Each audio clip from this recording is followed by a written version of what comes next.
Big boss season 11 ಇದೀಗ ರೋಚಕತೆ ಪಡೆದುಕೊಳ್ತಿದೆ. ಕಳೆದ ವಾರ ಬಿಗ್ ಬಾಸ್ ಮನೆಯ ಎಲ್ಲ ಸ್ಪರ್ಧಿಗಳಿಗೆ ಜೋಡಿ ಮಾಡಿತ್ತು. ಆ ಮೂಲಕ ಟಾಸ್ಕ್ ಕೂಡ ಕೊಟ್ಟಿತ್ತು. ಮನೆಯ ಎಲ್ಲ ಸದಸ್ಯರು ಟಾಸ್ಕ್ ಆಡೋ ಮೂಲಕ ಗಮನ ಸೆಳೀತಲೇ ಇದ್ದಾರೆ. ಈ ಮಧ್ಯೆ ಗೌತಮಿ ಹಾಗೂ ಹನುಮಂತು ಜೋಡಿ ಸಿಕ್ಕಾಪಟ್ಟೆ ಹೈಲೈಟ್ ಆಗಿದೆ. ಗೌತಮಿ ಕಳೆದ ವಾರ ಹನುಮಂತು ಅವರಂತೆಯೇ ಪಂಚೆ ಶರ್ಟ್ ತೊಟ್ಟು ಟಾಸ್ಕ್ ಆಡೋಕೆ ಸಜ್ಜಾಗಿದ್ರು. ಅಷ್ಟೇ ಅಲ್ಲ, ಹನುಮಂತ ಅವರ ಉತ್ತರ ಕರ್ನಾಟಕದ ಜವಾರಿ ಮಾತುಗಳ ಮೂಲಕವೂ ಗಮನ ಸೆಳೆದಿದ್ರು. ಈ ಮಧ್ಯೆಯೇ ಜೋಡಿಗಳಿಗೆ ಬಿಗ್ ಬಾಸ್ ಒಂದು ಅವಕಾಶ ಕಲ್ಪಿಸಿತ್ತು. ಅದು ಜೋಡಿ ಬದಲಿಸಿಕೊಳ್ಳುವ ಅವಕಾಶ. ಜೋಡಿಯಾದವರು ಬೇರೆ ಯಾರು ಬೇಕು ಅನ್ನೋದನ್ನ ಆಯ್ಕೆ ಮಾಡಿಕೊಂಡು ಟಾಸ್ಕ್ ಆಡಬಹುದು ಅನ್ನೋ ಅವಕಾಶವಿತ್ತು.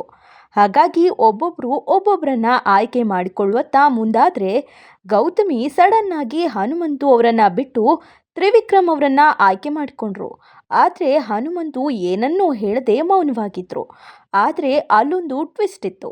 ತ್ರಿವಿಕ್ರಮ್ ಕೂಡ ಜೋಡಿ ಬದಲಾವಣೆ ಅವಕಾಶ ಬಂದಿದ್ರಿಂದ ದಿಢೀರ್ನೆ ಭವ್ಯ ಅವರನ್ನ ಆಯ್ಕೆ ಮಾಡಿಕೊಂಡ್ರು.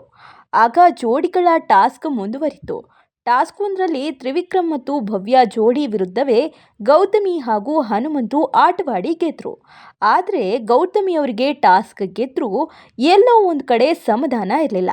ಕಾರಣ, ಹನುಮಂತ ಅವರನ್ನ ಬಿಟ್ಟು ಜೋಡಿ ಬದಲಿಸುವ ಆಯ್ಕೆ ವಿಚಾರದಲ್ಲಿ ತಾನು ತಪ್ಪು ಮಾಡಿಬಿಟ್ಟೆ, ವಿನಾಕಾರಣ ತ್ರಿವಿಕ್ರಮ್ ಅವರ ಹೆಸರು ಹೇಳಿ ಹನುಮಂತು ಅವರ ಮನಸ್ಸನ್ನ ನೋಯಿಸಿಬಿಟ್ಟೆ ಅಂತ ಪಶ್ಚಾತ್ತಾಪ ಕಾಡಿದೆ.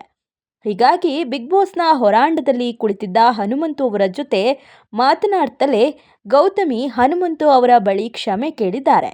ತ್ರಿವಿಕ್ರಮ್ ಅವರನ್ನ ಆಯ್ಕೆ ಮಾಡಿಕೊಳ್ಳುವ ಪ್ರಕ್ರಿಯೆ ಬಗ್ಗೆ ಬೇಸರವಾಯಿತು. ಹೀಗಾಗಿ ಹನುಮಂತು ಬಳಿ ಕುಳಿತ ಗೌತಮಿ, ಹನುಮಂತು, ನನ್ನ ನಿರ್ಧಾರ ತಪ್ಪಾಗಿತ್ತು. ಹಾಗಾಗಿ ನೀನು ಅಕ್ಕಂದಿರ ಸಾಲಿನಲ್ಲಿ ನನ್ನನ್ನ ನೋಡ್ತೀಯ ಅಲ್ವಾ ಅಂದಿದ್ದಾರೆ. ಅಲ್ಲೇ ಇದ್ದ ಹನುಮಂತು, ಅಕ್ಕ ಯಾಕೆ ಹಾಗಂತೀರಾ, ನೀವು ಯಾವತ್ತಿದ್ರೂ ನನ್ನ ಅಕ್ಕನೇ ಅಂತ ದೊಡ್ಡ ಗುಣ ತೋರಿದ್ದಾರೆ. ಅದೇನೇ ಇರಲಿ, ಹನುಮಂತು ಮುಗ್ಧ ಹುಡುಗ. ಸದಾ ನೇರವಾಗಿ ಮಾತನಾಡುವ ಮೂಲಕ ನಗೆ ಪಾಟಲಿಗೆ ಗುರಿಯಾಗ್ತಾನೆ. ಅಷ್ಟೇ ಅಲ್ಲ, ಸ್ಪಾಟ್ನಲ್ಲೇ ಹಾಡು ಕಟ್ಟಿ ಹಾಡುವ ಮೂಲಕ ಆ ಮನೆ ಮಂದಿಗೆಲ್ರಿಗೂ ರಂಜಿಸ್ತಾನೆ.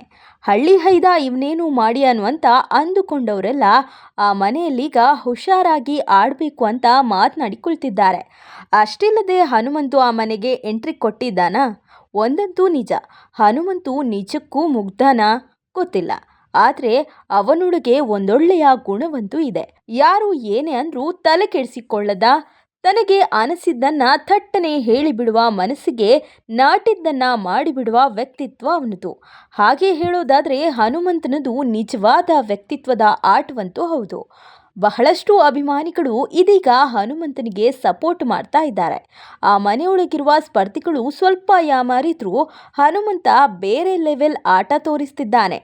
ಯಾರು ಏನಂದ್ಕೊಂಡ್ರೂ ಹನುಮಂತನೊಳಗೆ ಮುಗ್ಧತೆ ಅಡಗಿದೆ, ನಿಷ್ಕಲ್ಮಶ ಗೆಳೆತನವಿದೆ.